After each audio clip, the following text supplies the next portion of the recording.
Welcome back to another episode of Star Wars Galaxy of Heroes. I have some great footage today from my close buddy J Big One, so I want to share that with you and talk through how to beat this General Kenobi lead with a Barris Zeta, and this can help in a lot of scenarios. But first we're going to start with the timeout team. It has progressed from this, but there is going to be a lot of you out there that is experiencing this team.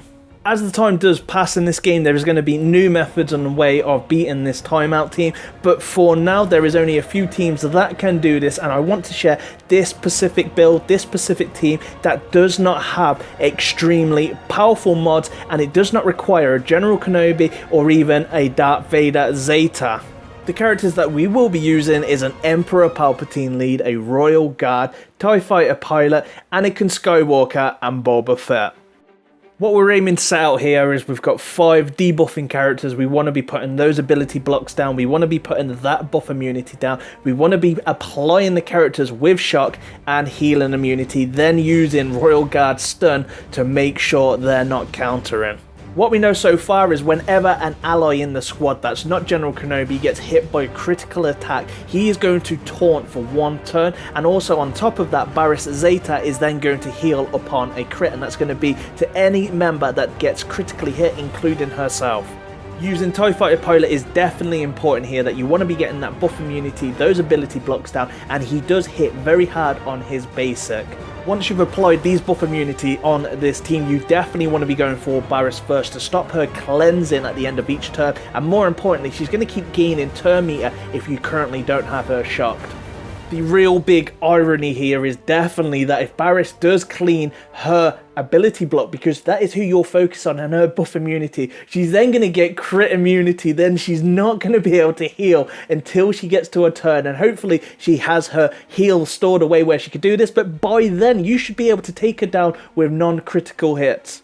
And the best way to definitely do this is try and get an ability block on Barris and then move back to General Kenobi, go for that buff immunity, go for that stun. He will not get cleansed, and that is the beauty part about it, because Barris will be too busy, because she will have the lower health, she will cleanse what is on her, then she will put up another set of crit immunity. So this is the amazing part to it, that it is definitely beatable with the right setup.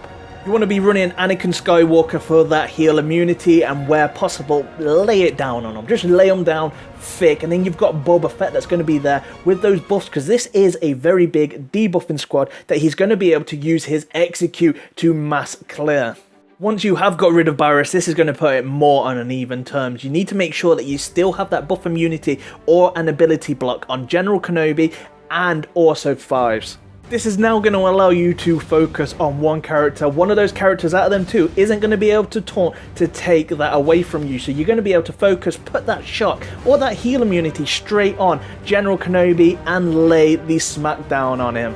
Once you have taken General Kenobi out of this game, you need to then work on either 5s or B2. I would advise, because Aayla does hit very hard and she can stun, leaving her to the last character, because it's going to slow your team down a lot if she's hitting all them stuns on your characters every time she's counter-attacking. And remember, she gets increased counter damage for the counter attacks, so I would definitely leave her till last. Where possible throughout this fight, you want to be laying down really thick with the AoE stun from Emperor Palpatine, then working again to get that shock on 5s while he is stunned or Aayla is stunned. They cannot counter-attack. So this is the amazing part about it. They currently have no cleansers. They've got nobody that's going to be able to help them or give them a mass heal. Once you put down that shock or healing immunity, it is a downhill battle from there.